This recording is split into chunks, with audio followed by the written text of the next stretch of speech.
Mon cher ami du monde voisin, je t'écris à l'heure où la ville baisse sa lumière. Chez nous, les émotions se voient comme des halos doux autour des visages.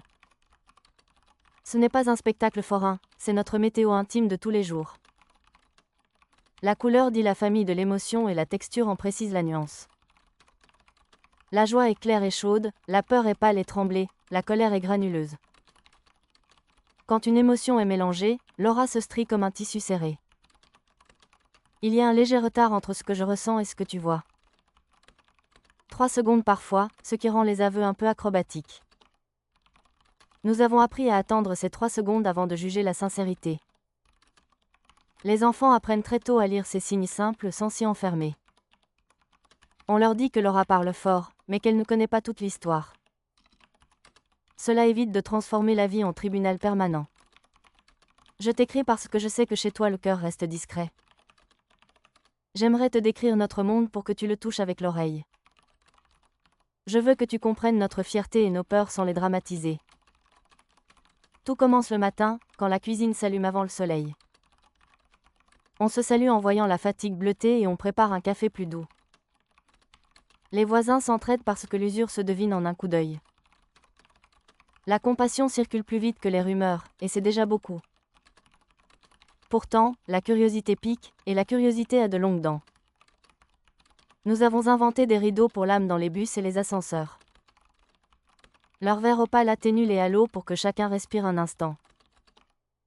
La règle urbaine exige ces zones neutres tous les 20 pâtés de maison. On les appelle des pièces de silence, et elles sont aussi populaires que les cafés. Au travail, la transparence donne de belles avancées et des pièges cachés. Les équipes créatives regardent un mur qui agrège les couleurs ressenties. Quand la palette est trop grise, on sort marcher, quand elle flambe, on écrit. Les réunions finissent plus vite car la mauvaise foi s'ennuie ici. L'entretien d'embauche n'est plus un théâtre, mais un échange précis. Je me souviens de ma première embauche où j'ai rougi comme un phare. Le recruteur a souri et m'a offert 1 minute pour respirer. 7 minutes a suffi pour que mon aura se stabilise en orange calme. Je pense souvent à cette bonté discrète quand j'évalue à mon tour. Nous avons aussi créé un métier de traducteur d'aura. Ce sont des personnes patientes qui mettent des mots simples sur des couleurs. Elles disent à voix basse ce que tout le monde presse, mais n'osent pas clarifier. Elles évitent des conflits longs comme des hivers. Dans les écoles, les élèves apprennent une hygiène émotionnelle. On y parle de sommeil, de respiration, d'alimentation, de rythme. La note n'existe pas pour Laura, car la comparaison humilie. On préfère un journal intime des humeurs avec des conseils concrets. Quand un enfant arrive tout noir après une dispute, personne ne le pointe. On lui propose un banc clair près des plantes et une gourde d'eau. On lui donne le choix de parler ou d'écrire ou de simplement attendre. Les auras s'adoucissent quand un être reçoit du temps au lieu d'un verdict. La justice a dû se réinventer pour ne pas punir des états passagers.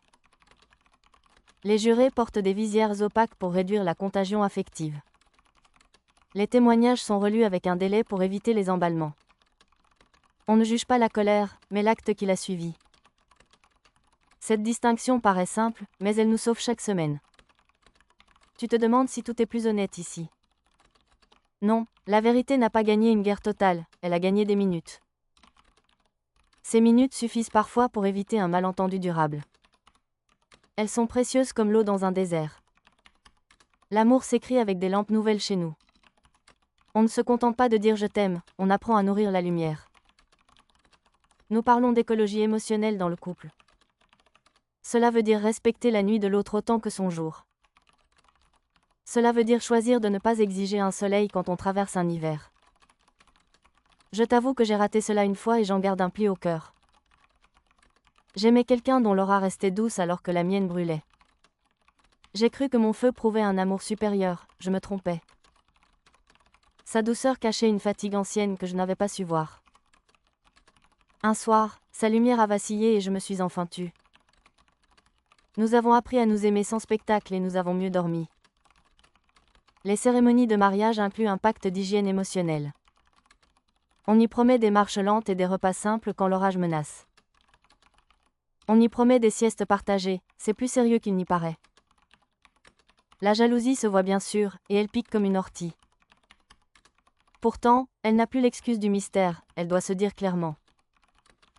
Nous avons des groupes d'écoute qui apprennent à éteindre la jalousie. On y raconte nos peurs sans honte et elles rétrécissent. Les artistes adorent notre monde car le public guide le tempo. Les concerts ajustent la setlist selon la courbe de chaleur de la salle. Un bœuf peut durer plus longtemps si la joie se tient haut et stable. Un poème se resserre si la tristesse monte trop vite. Les musées proposent des salles qui réagissent à l'humeur moyenne. Une pièce apaise, une autre provoque, une troisième propose un contrepoint. Les visiteurs sortent avec l'impression d'avoir été compris. Les villes ont des carrefours qui ralentissent si l'impatience grimpe. Les feux cèdent la priorité à la prudence quand la tension devient rouge. La circulation apprend la modestie et les klaxons se taisent. Parfois, c'est trop doux et alors un chef de quartier ravive le mouvement. Nous avons trouvé un équilibre entre le courant et le repos. Tu veux explorer l'ombre et tu as raison. La pression à sourire existe et elle colle aux dents. Personne n'aime passer pour un nuage au milieu d'un déjeuner en terrasse. Des filtres illégaux circulent pour feindre la neutralité. On les appelle des rideaux portables et certains en abusent. Des dopants émotionnels existent et promettent de l'empathie rapide. Ils rendent la lumière fausse et la personne se vide après. Nous menons une bataille de patience contre ces marchandises. On préfère l'entraînement lent et gratuit qui construit une stabilité réelle. Cet entraînement passe par des gestes simples et réguliers. On respire 4 temps dans la rue, on marche sans écran pendant 15 minutes. On écrit 3 lignes le soir pour nommer sans juger ce que l'on a vécu. Les petites pratiques finissent par protéger comme une coque fine. Les foules demandent une vigilance particulière. Une émotion collective gonfle vite et déraille parfois. Après des drames, nous organisons des quarantaines affectives. Elles n'isolent pas les personnes, elles répartissent les tâches avec douceur. Celui qui tremble fera la cuisine, celle qui tient fera la paperasse. On évite de mettre les plus brûlés face aux écrans bruyants. Les médias apprennent à colorer sans exciter. Les journalistes regardent l'effet de leurs mots en temps réel. Un bandeau trop agressif se voit sur la ville et on le coupe. Nous apprenons ainsi à parler ferme sans hurler. La politique change car le populisme a perdu son masque, mais garde sa voix. Un discours qui flatte l'orgueil se voit comme une flamme courte. Un programme exigeant brille moins, mais chauffe plus longtemps. Les citoyens s'habituent à ces durées et choisissent parfois la braise. Les campagnes les plus fines apprennent à écouter avant de promettre. Les débats publics imposent des pauses de silence pour laisser retomber la mousse. C'est lent, c'est solide, c'est notre façon d'éviter les emballements. L'économie a inventé des services inattendus. On peut réserver une salle à aura douce pour une négociation tendue. On peut acheter un billet pour un train calme où les halos sont feutrés. Les publicités ont été recadrées pour ne pas piloter notre humeur. Elles doivent informer sans manipuler et c'est mieux pour le sommeil. J'aime aussi nos quartiers où les métiers calment les rues. Il y a des boulangers qui pétrissent au rythme des passants. Leurs pattes s'assouplient quand la foule se crispe et les pains sortent plus tendres. C'est un folklore moderne, mais il a de vrais effets. Nos amitiés gagnent en franchise, car les non-dits se voient. Les disputes raccourcissent et la tendresse augmente de petites marches. On ose dire je suis jalouse et je veux comprendre cette pointe. On ose répondre j'ai besoin d'une heure pour digérer ce que je sens. Ce vocabulaire simple a sauvé des liens que j'aimais. Je t'en parle comme à une amie de longue date qui me connaît bien. Je sais que tu pourrais trouver ce monde indiscret. Tu aurais raison si nous oublions le droit au jardin secret.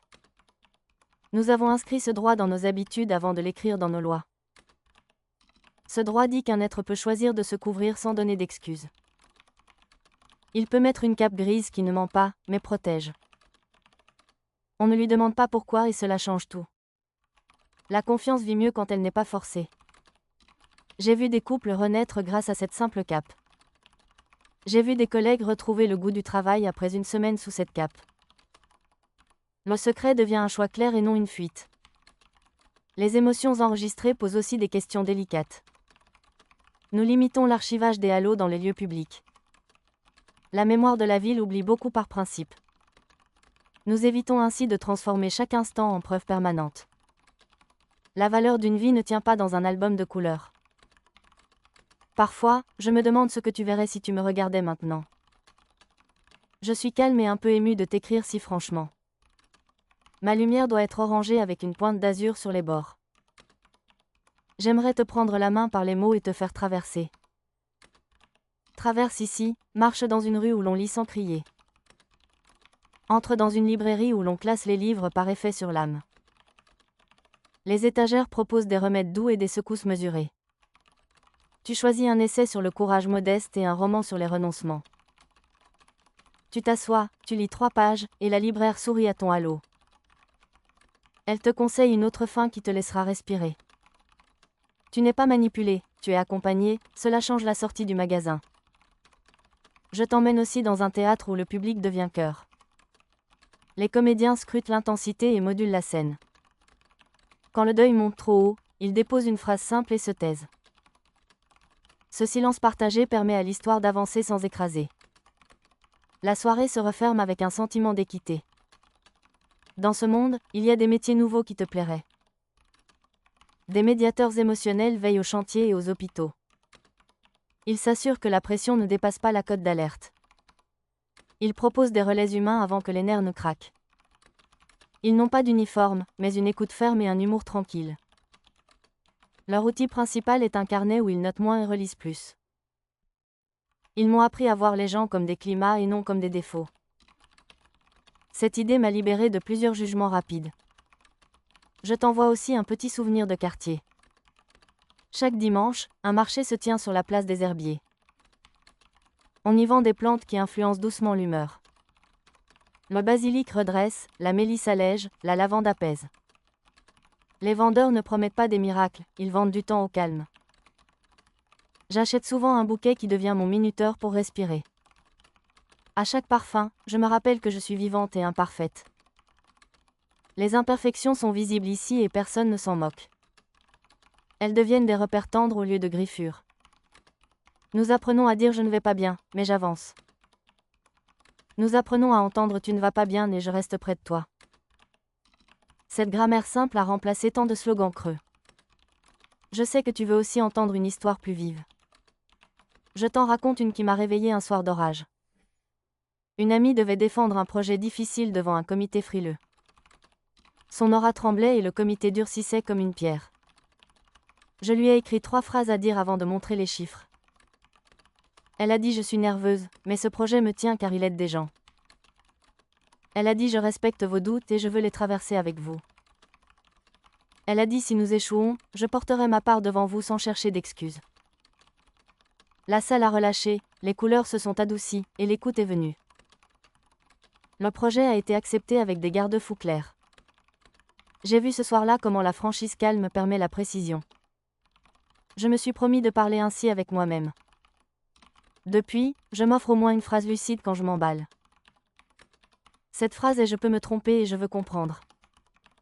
Elle fait baisser la fièvre et augmente la lumière utile. Tu me demandes peut-être si ce monde condamne la surprise. Au contraire, nous célébrons les émotions rares et les blancs précieux. Nous organisons des nuits sans lecture d'aura pour goûter l'inconnu. C'est étrange et merveilleux de ne rien savoir pendant quelques heures. Le lendemain, on se retrouve et l'on rit de nos pronostics ratés. Ce jeu nous rappelle que la liberté a besoin d'ombre et pas seulement de clarté. Je voudrais maintenant te dire ce que je crois de plus profond. Voir ne suffit jamais, choisir qu'en montrer est la vraie dignité. La confiance n'est pas un projecteur, c'est une porte qu'on ouvre avec lenteur. Ce principe guide mes journées et protège mes liens. Il m'empêche de confondre intensité et vérité. Il m'aide à préférer la cohérence à la performance. Je te souhaite cette même simplicité là où tu vis. Tu n'as pas besoin d'aura pour écouter avec soin. Tu peux demander comment tu te sens et attendre la réponse. Tu peux offrir une pause au lieu d'un conseil et voir la magie. Tu peux apprendre à nommer les couleurs avec des mots humbles. Tu peux aussi refuser la curiosité qui blesse et rester poli. Ce sont des gestes modestes et puissants. Ils sont à la portée de toutes les mains. J'arrive à la fin de ma lettre et je sens une paix douce. Je t'envoie cette paix sans emballage ni effet spécial. Si tu fermes les yeux, tu la sentiras comme un soleil tiède. Je te laisse avec un vœu simple qui ne se démode pas. Que tes jours trouvent leur rythme et que tes nuits te rendent légère. Ton ami du monde voisin. Merci d'avoir écouté ma lettre jusqu'au bout. Si tu as aimé ce moment, je t'invite à mettre un pouce bleu. Abonne-toi pour recevoir nos prochains messages sans les manquer. Dis-moi en commentaire ce qui t'a touché ou ce qui t'a fait réfléchir. Si tu veux soutenir la chaîne, tu peux faire un don avec le QR code en bas à droite ou avec le lien dans la description. Dans la description, tu trouveras aussi d'autres œuvres qui appartiennent à une série très différente. Je te dis à très vite, et j'espère te retrouver pour le prochain voyage.